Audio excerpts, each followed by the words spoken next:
새벽 2시 또 다시 눈이 떠졌습니다. 누군가에겐 그냥 지나가는 시간이지만 누군가에겐 밤의 고통이 시작되는 순간입니다. 몸은 피곤한데 잠은 오지 않고 눈을 감으면 걱정만 떠오르고 시계 바늘 소리조차 거슬릴 정도로 예민해진 자신을 느낍니다. 혹시 여러분도 이런 경험 있으신가요? 밤마다 여러 번 깨서 화장실을 다녀오고 다시 잠들기까지 한참 걸리다 보면 어느새 아침이 밝아오고 다음날 하루 종일 멍한 기분의 무기력한 하루가 반복되죠. 나이 들면 잠이 줄어드는 건 당연하다고들 하지만 그렇다고 이렇게 자주 깨고 깊이 자지 못하는 것이 정상은 아닙니다. 그런데 놀라운 변화가 있었습니다. 단돈 1,000원, 그리고 아주 간단한 한 가지 습관으로 수면의 질이 완전히 달라졌다는 분이 계십니다. 오늘 그 특별한 방법과 진심 어린 후기를 들려드리겠습니다. 끝까지 들어보세요. 경북 안동에 사는 김선자 어머님은 올해 67세로 3남매를 모두 키워내고 이제는 조용하고 평화로운 노후를 보내고 계셨습니다. 어릴 적부터 농사일에 익숙해 손놀림은 빠르고 성격도 부지런한 분이셨지만 몇 개월 전부터 이상한 변화 시작되었습니다. 밤이 되면 몸은 피곤한데 잠이 쉽게 오지 않고 잠들었다 해도 한두 시간마다 깨어났고 그때마다 괜히 불안한 기분이 들어 다시 잠들기까지 한참을 뒤척이기 일쑤였습니다. 처음엔 나이 들어 그러려니 했지만 어느 순간부터는 새벽 2시에 깨는 게 습관처럼 되었고 다시 잠드는데 2시간 이상 걸려 결국 해가 뜰 무렵에야 겨우 잠이 들었는데 그렇게 되면 오전 내내 머리가 멍하고 몸이 천근만은 무거워 아무 일도 하기 싫어졌습니다. 무엇보다 어머님께 가장 괴로웠던 건 일상의 소소한 기쁨마저 흐려졌다는 점이었습니다. 손자 손녀들이 주말마다 집에 놀러 오는데 예전엔 같이 놀이터도 가고 맛있는 것도 직접 만들어 먹였지만 요즘은 낮잠을 자지 않으면 도무지 버틸 수가 없어 아이들이 와도 소파에 누워 있거나 간단한 인스턴트 음식으로 끼니를 대신하게 되는 경우가 많았습니다. 본인은 미안해서 아이들을 보며 웃고 있었지만 속으로는 내가 왜 이렇게 되었을까? 이러다 진짜 늙는 거구나 하는 마음에 한숨만 깊어졌습니다. 병원에도 여러 번 다녀봤습니다. 수면 유도제를 처방받아 복용했지만 약을 먹은 날은 머리가 더 멍하고 아침에 일어나도 개운하지 않아 오히려 더 피곤했습니다. 한약도 먹어봤지만 3주가 지나도 큰 변화는 없었고 매일 같이 마시려니 부담도 되고 무엇보다 마음이 불안해지는 건 달라지지 않았습니다. 몸은 점점 더 둔해지고 기억력도 흐려져 방금 한 말을 잊고 휴대폰을 냉장고에 넣는 일도 생기자 본인은 물론 가족들마저 걱정하기 시작했습니다. 그런데 전환점은 우연히 들은 방송에서 시작됐습니다. 김 어머님은 우연히 유튜브에서 노인 불면증에 대한 강의를 듣게 되었고 거기서 한 의사가 말한 문장이 마음을 콕 찔렀다고 합니다. 잠은 약이 아니라 습관입니다. 침대에 누운 순간부터 잠드는 것이 아니라 낮과 저녁의 루틴이 바뀌어야 잠이 옵니다. 그날부터 어머님은 작은 실천을 결심하셨습니다. 처음 하신 것은 단돈 1,000원이면 살 수 있는 굵은 소금을 넣은 조격이었습니다. 취침 30분 전 발을 따뜻한 물에 담그고 가만히 있는 동안 라디오를 들으며 손자 사진을 보거나 조용히 눈을 감고 마음을 가라앉혔습니다. 조격을 마친 뒤에는 귀 밑을 천천히 문지르며 마사지를 하셨는데 처음엔 시큰거리던 발이 따뜻해지고 심장이 편안해지며 밤중에 잠드는 시간이 조금씩 당겨졌습니다. 놀라운 건 일주일 뒤였습니다. 어머님은 새벽 2시에 깨는 게 당연한 줄 알았는데 어젯밤은 처음으로 그 시간이 지나도 눈이 떠지지 않았어요. 그리고 아침 햇살을 보며 눈을 떴어요 라고 하셨습니다. 손자 손녀들이 오면 먼저 웃으며 문을 열어줄 수 있었고 냉장고에 준비해둔 식재료로 직접 간식도 만들어줄 수 있었습니다. 단순히 수면만 달라진 것이 아니라 생활의 기쁨과 자신감, 무엇보다 삶의 리듬이 다시 돌아왔습니다. 김선자 어머님은 지금도 매일 밤 그 습관을 지키며 말씀하십니다. 나는 지금이 인생에서 가장 편한 밤이야. 그리고 이 경험을 주변 친구들과 나누며 자신의 이야기가 누군가에게 작은 희망이 되기를 바라고 계십니다. 나이가 들면서 잠을 잘 못 자게 되는 건 단순히 피곤해서가 아닙니다. 많은 분들이 나이 들면 원래 잠이 줄어든다고 이야기하지만 실은 깊은 원인이 그 뒤에 숨어 있습니다. 첫 번째로는 호르몬의 변화입니다. 젊었을 때보다 멜라토닌 분비가 눈에 띄게 줄어들면서 몸은 밤이 와도 깊은 잠의 상태로 진입하지 못하게 됩니다. 예전에는 해만 지면 졸리던 사람이 요즘엔 밤 10시, 11시가 돼도 눈이 말똥말똥한 이유가 바로 여기에 있습니다. 멜라토닌은 단순한 졸음을 유도하는 것이 아니라 우리 몸 전체의 생체 리듬을 조절해주는 중요한 신호입니다. 그런데 그 분비가 줄어들면 수면의 시작뿐만 아니라 유지, 즉 깊이 자는 능력 자체가 무너지게 되는 겁니다. 두 번째로는 자율신경의 불균형입니다. 나이가 들면 교감신경이 과도하게 활성화되고 부교감신경의 작용이 약해지기 때문에 긴장이 풀리지 않은 상태가 지속됩니다.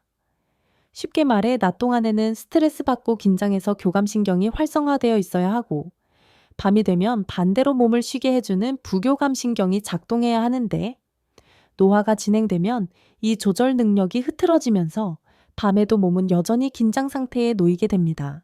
심장은 천천히 뛰어야 하고 호흡은 깊어야 하고 천은 내려가야 하는데 이 모든 과정이 어그러지면서 잠은 가벼워지고 자주 깨는 일이 반복되게 됩니다. 세 번째로는 신체적 요인, 특히 방광 기능의 변화가 큽니다.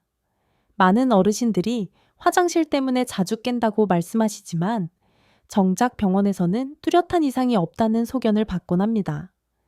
이는 방광의 민감성이 높아지고 요량이 조금만 차도 뇌가 일어나서 화장실 가라는 신호를 보내기 때문입니다. 실제로는 소변이 아주 많은 것도 아니지만 자극에 예민해진 뇌가 반복적으로 잠을 깨우는 겁니다. 이와 동시에 물을 많이 마시지 않아도 밤에는 몸이 수분을 재배분하는 과정에서 자연스럽게 이뇨작용이 활발해지는데 이 또한 밤중 각성을 유도하는 원인이 됩니다. 이 외에도 수면에 방해가 되는 수많은 환경적 요인들이 있습니다. 특히 현대에는 자기 직전까지 스마트폰을 보거나 TV를 켜둔 채로 누워있는 습관이 문제입니다. 강한 빛, 특히 파란색 계열의 빛은 멜라토닌 분비를 억제하고 뇌를 깨어있게 만듭니다. 예전에는 해가 지면 자연스럽게 어두운 환경이 형성되었고 몸도 알아서 쉬는 상태로 들어갔지만 지금은 조명이 밝고 손에서 놓지 않는 스마트폰이 뇌를 계속 자극하게 되며 이는 결국 몸이 밤이 아니다 라고 착각하게 만드는 결과로 이어집니다. 또 하나 간과하기 쉬운 문제는 바로 의식의 흩어짐입니다. 나이가 들면서 감정 조절이 어려워지고 걱정이 많아지며 침대에 누워서도 하루의 실수, 가족 문제, 건강 걱정 등 다양한 생각이 끊이지 않게 됩니다. 이는 뇌의 알파파, 세타파 흐름을 방해하면서 깊은 수면 상태에 도달하지 못하도록 만들고 결국 자주 깨고 다시 잠들지 못하는 악순환을 반복하게 되는 것입니다. 여기에 더해 우리는 종종 수면제나 보조제에 의존하게 되는데 이는 일시적인 도움은 줄 수 있지만 근본적인 해결책은 되지 못합니다. 수면제는 뇌를 억지로 진정시키는 방식이기 때문에 장기적으로는 내성이 생기고 오히려 자연적인 수면 능력을 저하시킬 수 있습니다. 아침에 일어났을 때의 개운하지 않은 느낌, 낮 시간대의 멍함, 그리고 집중력 저하까지 겪게 되면 결국 삶의 질은 더 나빠질 수밖에 없습니다. 결국 수면의 문제는 그날 밤의 피곤함만이 아니라 전신 건강과 일상의 기쁨을 빼앗아가는 무서운 문제입니다. 이런 문제들은 결코 한 가지 원인으로 발생하지 않습니다. 복합적인 신체 변화, 생활 습관, 감정 상태, 그리고 주변 환경이 모두 맞물려 작동합니다. 그렇기 때문에 해결 역시 한 가지 약이나 방법으로 단번에 이루어지기 어렵습니다. 그래서 저는 늘 말씀드립니다. 수면은 약이 아니라 생활입니다. 습관을 바꾸고 몸의 리듬을 다시 맞춰야 합니다. 그것이 천천히 몸을 되살리고 다시 자연스럽게 밤에 잠들고 아침에 눈을 뜰 수 있게 만드는 유일한 길입니다. 그리고 그 출발점은 거창한 것이 아닌 우리가 충분히 실천할 수 있는 아주 사소한 변화에서 시작됩니다. 지금까지 이야기를 들으시며 혹시 그럼 어떻게 해야 하지? 라는 생각이 드셨다면 아주 잘 따라오고 계신 겁니다. 잠시 후 김선자 어머님이 단돈 1,000원으로 실천한 아주 특별한 수면 루틴을 하나하나 자세히 알려드릴 예정입니다. 특히 영상 끝부분에는 이 루틴의 효과를 2배로 높여주는 꿀팁 2가지도 함께 알려드릴 테니 지금 좋아요와 구독 눌러주시고 끝까지 함께 해주세요. 김선자 어머님이 수면의 질을 완전히 바꾼 방법은 겉보기에는 너무 단순해서 믿기 어려울 수 있지만 실제로 수면 생리학과 한의학의 원리를 동시에 반영한 매우 과학적인 방법이었습니다. 핵심은 단 2가지입니다. 바로 소금물 족욕과 귓불 마사지.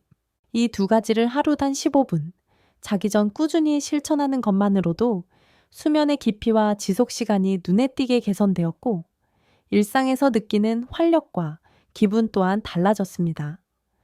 많은 분들이 잠을 위해 약을 찾고 베개를 바꾸고 수면 음료까지 마셔보지만 결국 뇌와 신경이 진정되지 않으면 잠은 깊게 오지 않습니다. 이 방법은 외부 자극이 아닌 내부 신호를 조절해 몸 자체를 자는 모드 바우로 전환해주는 작용을 합니다. 우선 첫 번째로 소개드릴 방법은 소금물 족욕기입니다. 족욕 자체는 익숙하지만 여기에 정확한 온도와 시간, 소금의 양을 맞추는 것이 핵심입니다.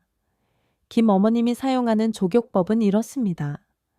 넓은 대야에 약 38도에서 40도 사이의 따뜻한 물을 담습니다. 이 온도는 천보다 약간 높은 수준으로 발을 담갔을 때 따뜻하다는 느낌이 들지만 오래 담가도 불편하지 않은 온도입니다. 여기에 굵은 소금 1스푼, 대략 쉘코마라 정도를 넣고 잘 풀어줍니다. 굵은 소금은 미네랄이 풍부하여 피부에 자극 없이 침투하고 발의 모세혈관을 확장시켜 말초순환을 원활하게 돕습니다. 발을 담그는 시간은 10분에서 15분이 적당합니다. 이때 중요한 건 단순히 발을 담그는 것이 아니라 주변 환경을 함께 조성하는 것입니다. 조명을 낮추고 TV나 휴대폰은 끈 상태에서 조용한 음악이나 라디오를 틀어놓고 편안하게 호흡하면서 앉아있는 것이 좋습니다. 이 과정에서 이미 몸은 휴식의 모드로 전환되며 자율신경계 중 부교감신경이 활성화되기 시작합니다. 발은 제2의 심장이라 불릴 정도로 전신 혈액순환과 연결되어 있고 특히 노년기에는 발의 말초혈관이 쉽게 수축되므로 따뜻하게 해주는 것이 신체 전반의 이완 반응을 유도하는 데 결정적입니다. 두 번째는 족욕을 마친 뒤 진행하는 귓불 마사지입니다. 귀는 수많은 신경 말단이 모여있는 부위로 귀 주변을 자극하면 뇌신경계에 직접적인 영향을 줄 수 있습니다. 특히 귓불 아래쪽은 부교감 신경을 자극하는 대표적인 부위로 이곳을 부드럽게 눌러주고 원을 그리며 마사지하면 심박수가 안정되고 호흡이 깊어지며 뇌파가 느려지는 현상이 발생합니다. 김 어머님은 족욕이 끝난 후 수건으로 발을 닦고 소파나 침대에 편안히 앉은 상태에서 양손 엄지와 검지로 양쪽 귓불을 감싸쥐듯 잡고 부드럽게 원을 그리며 1분 정도 돌리기를 반복하셨습니다. 그 다음은 귓불을 아래로 살짝 당기면서 천천히 숨을 내쉬는 동작을 반복했는데 이 과정을 3분 정도 하면 몸 전체가 노곤해지고 눈꺼풀이 자연스럽게 무거워지는 느낌이 들었다고 합니다. 이 2가지를 꾸준히 한 결과 어머님은 불면으로 인한 스트레스가 줄어들었을 뿐만 아니라 낮 동안 느끼는 긴장과 불안, 그리고 약간의 두통 증상까지 함께 완화되었다고 하셨습니다. 족욕은 단순히 발을 드는 행위가 아니라 우리 몸의 천을 아래로 집중시키며 머리에 열을 내려주는 효과가 있어 두통이나 불안, 과도한 생각으로 인한 잠 못 드는 밤에 특히 효과적입니다. 귓불 마사지는 이를 정리하며 뇌의 긴장을 풀고 수면 유도를 마무리하는 정리 단계 역할을 하는 셈입니다. 무엇보다 이 2가지는 특별한 장비나 비용이 들지 않고 누구나 집에서 쉽게 실천할 수 있다는 점에서 모든 연령대, 특히 노년층에게 매우 적합한 습관입니다. 또한 김 어머님은 이 습관을 들이기 위해 일과 시간의 리듬도 함께 조절하셨습니다. 오후 9시 이후에는 커피나 자극적인 TV 시청을 피하고 9시 30분이 되면 자연스럽게 족욕을 준비하고 10시쯤엔 취침 준비를 마치는 루틴을 만든 것입니다. 이러한 일정한 패턴이 반복되자 뇌는 저절로 이 시간은 잠을 자야 하는 시간이구나 라고 인식하기 시작했고, 몇 주 후에는 알람 없이도 저녁 10시만 되면 졸음이 쏟아지기 시작했다고 합니다. 잠은 외부에서 억지로 끌어들이는 것이 아니라 몸 안에서 자연스럽게 흘러나오는 생체 리듬의 결과이기에 이러한 루틴의 중요성은 아무리 강조해도 지나치지 않습니다. 마지막으로 강조하고 싶은 점은 이 두 가지 방법은 일회성으로 효과를 보는 방식이 아니라는 것입니다. 처음 며칠은 큰 변화가 느껴지지 않을 수도 있지만 꾸준히 2개 전법함 3주만 지속해보면 몸은 분명히 변하기 시작합니다. 마치 운동을 처음 시작했을 때는 근육통이 따라오지만 일정 시간이 지나면 몸이 반응하듯 이 수면 루틴도 뇌와 신경이 서서히 학습하면서 반응하게 됩니다. 김선자 어머님처럼 하루 2부분, 딱 2가지 행동만으로도 삶이 달라질 수 있다는 사실, 여러분도 오늘 밤부터 꼭 실천해 보시기 바랍니다. 건강한 수면은 복잡한 기술이 아닌 꾸준한 습관에서 시작된다는 것을 잊지 마세요. 김선자 어머님의 이야기가 퍼지자 주변에서도 조용한 반응들이 생겨나기 시작했습니다. 처음엔 그런다고 잠이 잘 오겠어? 라며 반신반의했던 이웃들도 어머님의 얼굴빛이 점점 밝아지고 눈가에 피곤함이 사라지는 모습을 보며 관심을 갖기 시작했고, 결국 동네 노인정에서는 자발적으로 저녁 족욕 모임이 생기게 되었습니다. 그 중에서도 인상적인 변화는 같은 동네에 사는 70세 임춘희 어머님에게서 나타났습니다. 평소 말수가 적고 조용하셨던 임 어머님은 몇 년 전 남편을 먼저 떠나보내신 뒤부터 혼자 사는 고요한 밤이 너무 길고 외롭다고 하셨습니다. 저녁이 되면 TV를 켜두고 소파에 앉아 있다가도 어느 순간 눈물이 나고, 자다가 벌떡 일어나면 그 공허함이 몸을 짓누른다고 표현하셨습니다. 자는 게 무서워요 라는 말은 많은 이들의 마음을 대변하는 말이기도 했습니다. 그런 어머님이 김선자 어머님의 권유로 족욕과 귓불 마사지를 시작한 건 지난 겨울이었습니다. 처음엔 따뜻한 물을 준비하는 것도 귀찮고 번거롭게 느껴졌지만 막상 발을 담그고 조용히 눈을 감고 있으니 생각보다 마음이 편안해졌고, 귓불을 천천히 돌리다 보니 숨소리마저 부드럽게 느껴졌다고 합니다.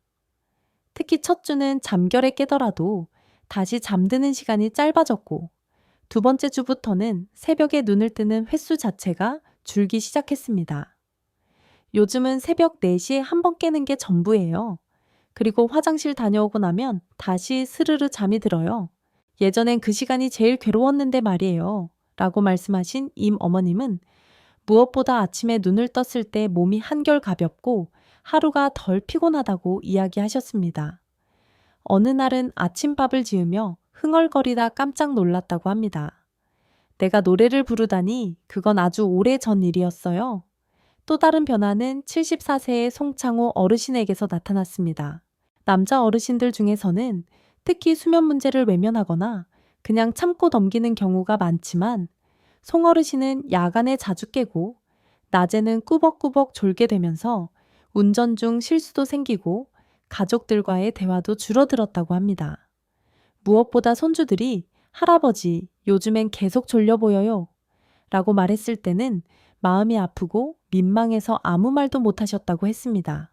그런 송어르신은 김 어머님의 조언을 듣고 처음엔 소금물 족욕이라는 말에 피식 웃었지만 한번 해볼까 라는 마음으로 시작해 보셨습니다.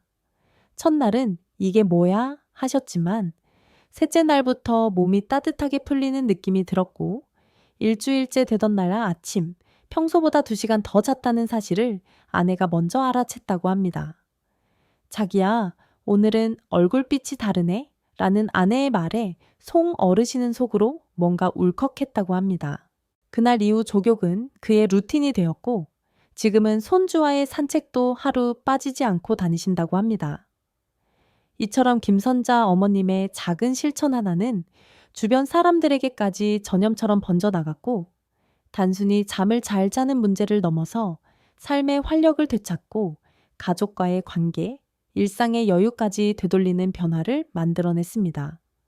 수면은 단순한 휴식이 아니라 몸과 마음이 회복되는 가장 기본이자 중요한 시간이라는 사실을 이분들의 사례를 통해 우리는 다시금 확인하게 됩니다.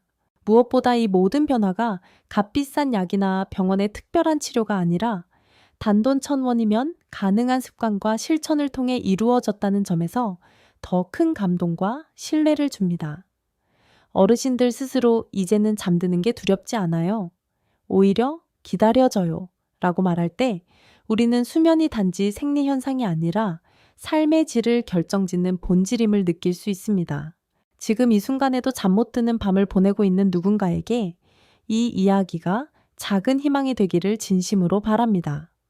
김선자 어머님의 첫 번째 수면, 루틴인 소금물 족욕과 귓불 마사지 외에도 수면의 질을 높이기 위해 실천할 수 있는 방법들은 다양합니다.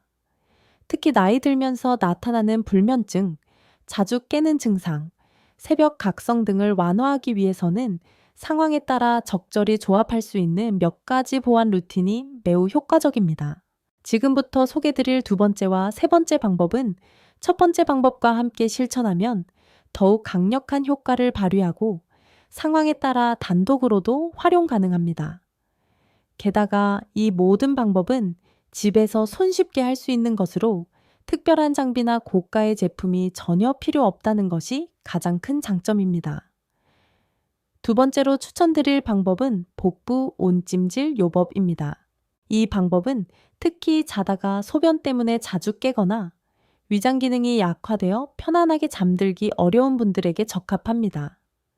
복부는 우리 몸의 소화기관이 밀집해 있는 부위로 이곳을 따뜻하게 해주면 잔군동이 안정되고 전신이완을 유도하는 부교감신경이 활성화됩니다. 방법은 간단합니다. 전자레인지에 든 찜질팩이나 따뜻한 물을 담은 페트병을 수건에 감싸 배꼽 부근에 10분에서 15분 정도 올려놓고 조용히 누워있는 겁니다.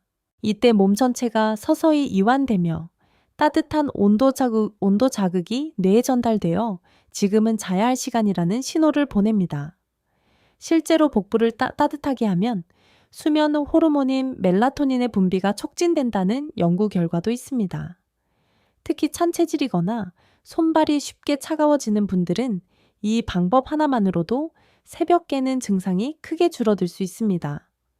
세 번째로 추천드릴 방법은 왼쪽으로 눕기 자세와 심호흡 루틴입니다.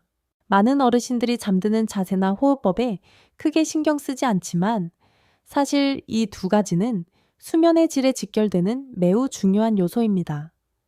수면 중 소화불량, 심장 두근거림, 코골이 등은 모두 자세와 관련이 있으며 특히 왼쪽으로 눕는 자세는 위장이 아래쪽에 위치해 역류를 방지하고 심장의 부담을 덜어줍니다.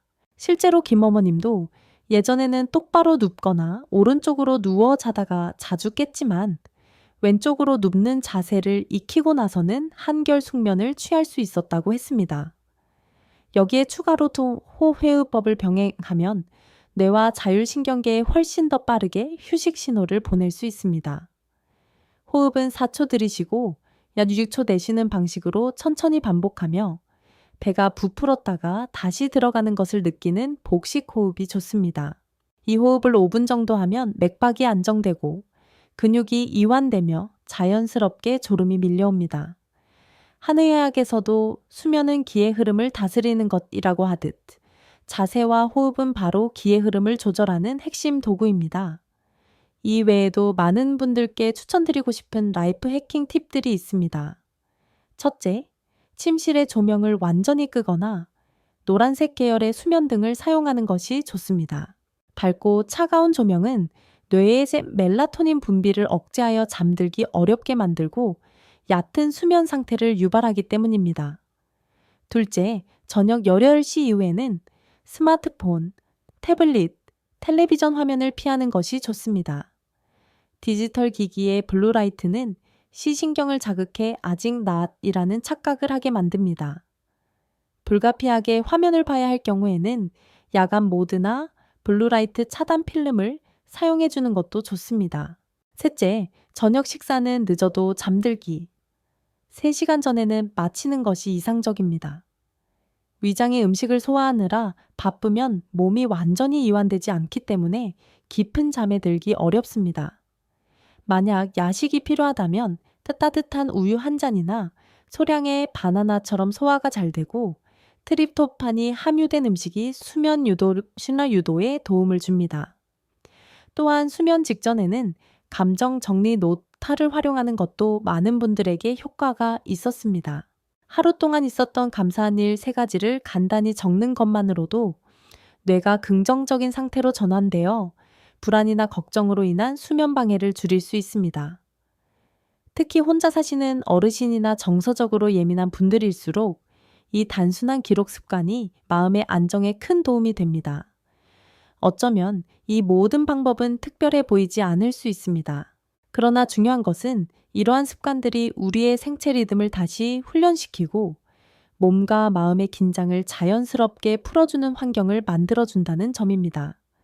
한 번의 약보다 하루 15분의 실천이 훨씬 더 오래가고 부작용 없이 삶의 질을 끌어올릴 수 있다는 것. 김선자 어머님을 포함한 많은 분들의 사례가 그 사실을 증명하고 있습니다. 지금 이 글을 읽고 계신 여러분도 아마 다양한 시도를 해보셨을 겁니다. 그런데 이제는 약 대신 습관을 선택할 때입니다. 우리 몸은 회복하는 능력이 있고 단지 그 방향을 살짝 도와주는 습관이 필요할 뿐입니다. 오늘 소개해드린 3가지 방법, 그리고 부가적인 팁들을 조합해 여러분만의 수면 루틴을 만들어 보세요. 일주일만 해보셔도 분명 내가 이렇게 잘 잘 수 있었구나 라는 생각이 드실 겁니다. 몸은 기억합니다. 그리고 습관은 몸을 바꿉니다. 지금부터 천천히 하지만 꾸준히 실천해 보세요. 밤이 더는 두렵지 않고 오히려 기다려지는 시간이 될 수 있습니다. 이제 여러분도 느끼셨을 겁니다.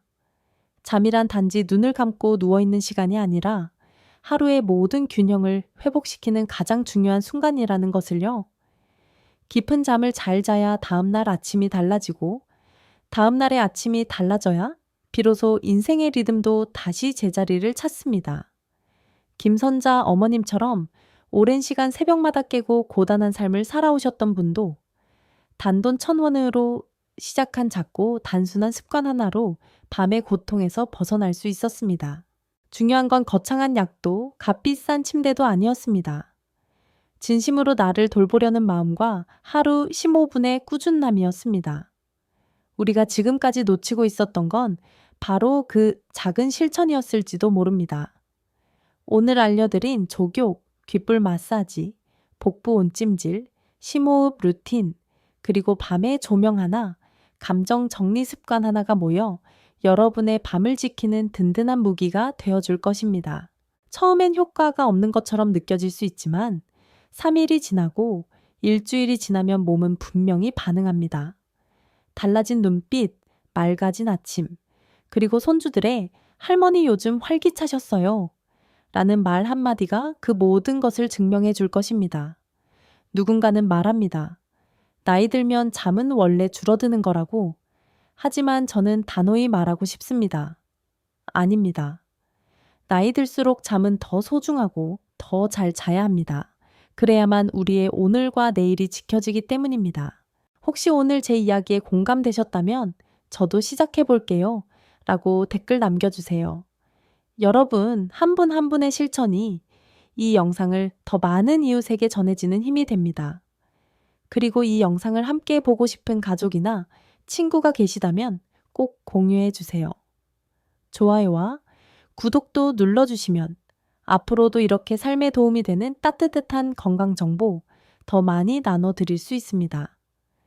여러분의 밤이 편안해지고 아침이 가벼워지는 그날까지 저는 늘 곁에서 함께하겠습니다. 오늘도 당신의 수면이 치유가 되기를 바랍니다. 감사합니다.